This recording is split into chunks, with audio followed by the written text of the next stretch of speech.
Welcome to Khanversations. I'm Muqtedar Khan. If you're watching Khanversations for the first time, then do subscribe to the channel and ring the bell icon for notifications about future videos. Today we are going to talk about a rather troubling development in India, a crisis that has been brewing for nearly 10 days. We're going to talk about this crisis. I don't know how best to describe it, to say the insult of Prophet Muhammad, peace be upon him, by the BJP's national spokesperson, Nupur Sharma. She insulted the Prophet on television. She did not apologize. She defended herself, but projected herself as victim of extremism by claiming that she was receiving death threats and so on. But this crisis has now become international, has escalated to the point that 15 Muslim countries have now condemned this particular statement, and some of them are even demanding that India apologize. India's vice president, who's been touring the Gulf, had to cancel dinner and press conferences, and there have been condemnations coming from all over the Muslim world, particularly countries like Qatar, United Arab Emirates, Iran, and Saudi Arabia. Now OIC and Pakistan have also joined the bandwagon. I consider OIC as an entirely useless organization, so I'm not going to even waste 30 seconds talking about them. But India's relations with Gulf countries are critical to both of them, and so the deteriorating foreign relations of India with the Gulf nations on this issue is of critical concern for me today. So basically, I'm going to ask 4 questions today and try to answer them. The first question is, what does the scandal mean for India at home and abroad? What are going to be its long-term and immediate consequences? My second question is, what does this mean for India's relations with Gulf states and the Muslim world at large going forward, broadly speaking? My third question is, why is India buckling to demands from the Gulf, even though it routinely shrugs and dismisses criticism from the US? Antony Blinken, the Secretary of State of our country, has criticized India on its human rights. Vice President Kamala Harris has criticized India about its human rights records, and India has often responded rather arrogantly and dismissively. And why is India now in a mode of panic, literally, at the threats that are coming from Gulf nations and demands from Gulf nations for apology and condemnation? And finally, what does this mean to India, India's politics, especially Hindu-Muslim relations going forward? But for those of you who are not aware of what actually triggered it, let me summarize very briefly what happened. Nupur Sharma, the national spokesperson of Bharatiya Janata Party, the ruling party, the party of Narendra Modi, on television about 10 days ago, insulted Prophet Muhammad in a heated debate about the Gyanvapi mosque. And she went on after that to say that she has received death threats because this particular insult of hers went viral when a fact checker shared that video on Twitter. For about a week, she explained that she had not insulted anybody. On the other hand, she was defending her faith, which she felt was being insulted by others, and so on. Neither did the Bharatiya Janata Party, nor did the Indian government say anything. A couple of police reports were filed against her. Muslims started protesting in the streets. Muslim leaders demanded apology and condemnation of her statement, but neither did the government nor did the party respond. Then suddenly, the Gulf nations apparently woke up to this, and condemnations started from countries like Qatar, United Arab Emirates, and other places. Ambassadors were invited to foreign ministries, and Qatar and other countries started demanding an explanation from India as to what was going on. And suddenly you find that both the Bharatiya Janata Party and the Indian government get into action. The Bharatiya Janata Party suspended Nupur Sharma, the spokesperson, and they also removed from membership another gentleman called Jindal, who was supporting her on Twitter, who was also a member of the Bharatiya Janata Party. But the government of India, interestingly, the ambassador of Qatar, India's ambassador to Qatar, basically declared the spokesperson of the ruling party as a fringe element, trying to argue that this is something marginal, unrepresentative of India, India's ethos, India's values. The Ministry of Foreign Affairs issued a statement basically clarifying and saying that these horrible ideas, these insulting ideas are not representative of India or the ruling party or even of India's culture and history, etc. It is interesting, if that was so, why wasn't Nupur Sharma immediately disciplined as soon as she spoke in that particular fashion on television? But nevertheless, the fact that not much action was taken by the government or the party itself until there was backlash in the Gulf is an issue by itself. The backlash in the Gulf essentially came with the threats of boycott of Indian goods. In some countries, I think it was in Oman, where Indian exports were being removed from the shelves in departmental stores and so on. We must understand that there is a tremendous economic interdependence between the Gulf and India. India gets nearly 70% of its oil and natural gas from Gulf countries. United Arab Emirates, Qatar, Iraq, Saudi Arabia are big exporters of energy to India. India needs a lot of energy. India also exports a lot of goods to these countries. The trade in these countries are huge for India after China and the United States. The Gulf countries are the third biggest trading partners, but there are also literally millions of Indians who live and work in these countries, and they are not just a source of highly paid employment for qualified Indians, but they are also a source of foreign currency, which are quite essential for India, for its accounts balance and for trade, etc. So there is a lot of economic interdependence, and Indian government has invested a lot in maintaining good relations with the Gulf, especially the Arab countries. And this particular administration has taken pride in the fact that it maintained good relations with Gulf countries. India's Prime Minister has received national awards for many of the countries like Bahrain. So in a sense that India has invested a lot over a long period of time to have good relations with this country, and it appears that those relations are taking a serious dent because of one particular statement made by one irresponsible person who also does not represent the country. So what are these issues? What does this scandal mean at home and abroad? Since 2014, since the Bharatiya Janata Party has come to power, the situation in the country has been in continuous crisis mode, especially in its second term since 2019. Atrocities against Muslims, violence against Muslims, lynching of Muslims, destruction of their property, bulldozing, etc. are well known and well recorded. Muslims are under siege, and on a daily basis, the Bharatiya Janata Party and its Hindutva allies are raising to make life miserable for Muslims. They want to avenge injustices which were done 1,000 years ago, apparently. And essentially, in trying to build a Hindu country, they have transformed the idea of patriotism and Hindutva-ness as being anti-Muslim. So on a daily basis, there's something anti-Muslim happening in India all the time. So this is another escalation. This insult of Prophet Muhammad is now a direct assault on the religion, not just the believers. So going forward, I think we are going to see a lot of anger in the minority community, and I'm worried that this may lead to the kind of radicalization that we do not really want to see in any community. So this is going to have some domestic implications going forward, especially if the Bharatiya Janata Party does not own up to the error and apologizes essentially to Indian Muslims about this insult to the Prophet Muhammad, peace be upon him. But abroad, it's going to have a lot of other implications. For example, already India has suffered a lot of loss of its soft power and prestige that it used to enjoy.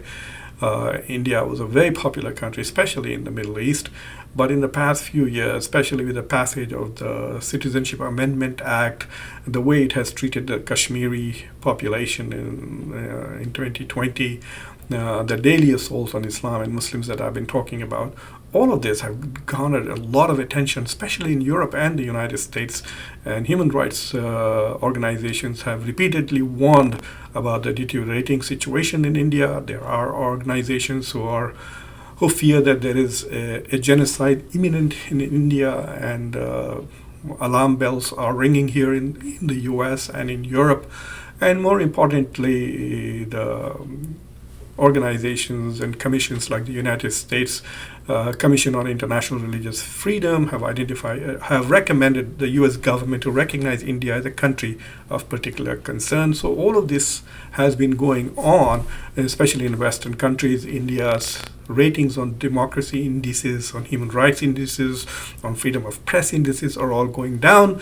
And there is an awareness already in Western countries that India is moving away from being the world's largest democracy to becoming a majoritarian, authoritarian, and autocratic country. We, Dem, a European organization that studies democracy, call India an electoral autocracy. So this awareness is already there. In the Middle East, which is not much democratic itself, and I don't think there is much appreciation and respect for democratic values, this may not have resonated, but they are very sensitive to insults to Islamic symbolism. And so now a constituency has emerged as a result of this particular crisis in countries like Qatar, United Arab Emirates, Iran, and Saudi Arabia, which is now going to be watching India and its treatment of Muslims and statements by leaders about Islam. So in that sense, India is undermining its own soft power, its own image, and its aspiration to be recognized as a world leader are rapidly dwindling. One of the things that this particular dispensation in New Delhi wants to do is to promote India as Vishwaguru, as the knowledge leader of the world. But right now it's coming across as the leader of bigotry, if nothing else. The second question is, what does this mean for India's relations with Gulf states? As I already told you, that there is a lot of economic interdependence between these two countries. There are also cultural relationships. Read every newspaper in the Gulf, it's all about cricket and Bollywood and Indian culture. In most countries, a majority, or if not a plurality, of people who live in those countries, whether they are citizens or not, are Indians. Most of the managerial class, the technocrats in these countries are people from India. India manages the Middle East for Middle Easterners. There's no doubt about it. And India is a source of not just human resources, but also all kinds of other technological support for these countries. And these countries are sources of foreign currency, money, job opportunities, and energy. So there is a lot of economic interdependence. Both the countries need each other. And I think that very soon they will get over this particular bump, and they will resort, and I think diplomacy will prevail. I don't think there will be any damage to the economic relations between these two countries unless Hindus in India decide that they do not want to go and live and work in these countries. Then perhaps there's a loss to both of them. But otherwise, I think that there will be no economic long-term repercussions to this crisis. However, I think what this particular crisis is going to do is create a constituency in these countries which are antithetical to India and India's image, respect in these countries has taken a significant dent, which will take a long time to repair, and which may, I think, exacerbate itself if more and more violence and atrocities are committed against Islam and Muslims in India. My third question is about the difference in India's reaction to the Gulf as well as the US, and this should be something I hope that people from the State Department pay greater attention. Despite the fact that US officials have criticized India for its human rights records, the response from India is, we don't care. You should look about your own race relations and so on and so forth. And Antony Blinken and Kamala Harris, anyway, were very gentle in their criticism of India. And I suspect that the reason why India responds arrogantly to these criticisms is because privately, I think American officials are telling India that we are doing this because of domestic lobbies and domestic constituencies. And, for whatever reason, President Biden has said that democracy is going to be the central concept of America's foreign policy, and therefore now we have to pay lip service to democratic principles and its violations in India. So I have a feeling that somehow the U.S. Representatives in the State Department and otherwise who engage with India are signaling to India that India is too important and for strategic reasons, for the Quad and for containing China. And up to a point, the US is willing to overlook whatever India might do to its Muslim minorities. So I think that message is being sent to India. But when Qatar demanded what's going on, when Muslim countries in the Gulf decided to threaten, at least the civil society threatened boycott, there was no soft messaging informally, I think. And so Indian government realized that these governments are really serious about it. The message that is coming from the Muslim countries is also not laudatory or deserving of some respect. The message they seem to say is that we really don't care how you treat your Muslims. You can lynch them, you can destroy their places of worship, you can bulldoze their houses, you can make their life miserable on a daily basis. We really don't care. We will continue to hire India, continue to trade with India, continue to invest in India. But don't say anything negative about the Prophet Muhammad, peace be upon him, or don't say anything negative about religious symbols. Don't insult Islam's symbols. You can do whatever you like with Muslims. That's the message that is coming from these countries. But the intention is very clear that do not insult. And this sentiment towards Prophet Muhammad among Muslims is very serious. No one should take it as cynical or something that is performative politically. Muslims genuinely have deep reverence for their prophet, and they are unwilling to accept and tolerate insults towards Prophet Muhammad, peace be upon him. So it is interesting to see that India is willing to ignore admonishments coming from the United States, but are responding so seriously to admonishments coming from these Muslim countries. So going forward, I think this is going to be a challenge for Indian diplomacy, India's foreign policy, especially in the Middle East. And finally, what does all of this mean? I think people who care about India, people who care about India's democracy, people who care about India's international image, they need to ponder about this particular issue and ask themselves, what direction is our country taking? And that is, I think, a more serious dialogue. We should come out of this particular crisis.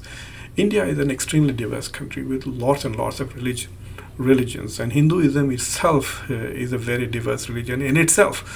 And so it's not that for political reasons you may be able to polarize Hindus and Muslims, but theologically pluralism is essential for India, for amity to prevail between religions and within religion itself. Even Islam is quite a diverse religion with Shias, Sunnis, etc. So it is very important for Indians to look at the declining tolerance in the culture, and also the way India is responding to the situation. The Ministry of Foreign Affairs is responding as if it represents the Bharatiya Janata Party and not India.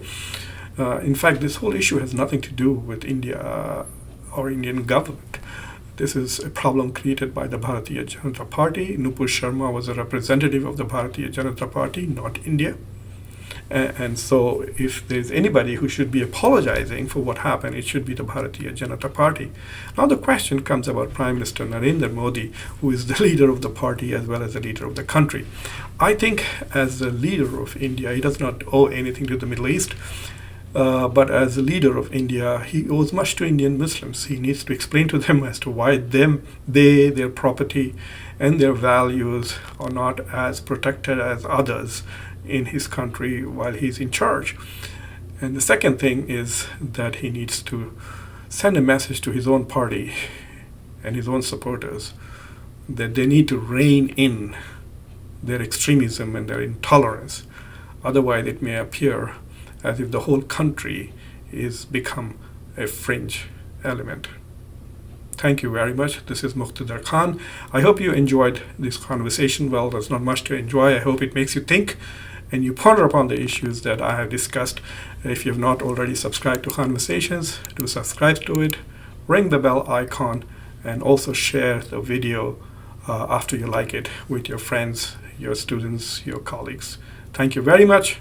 This is Muqtedar Khan. Until next time, be safe, be thoughtful.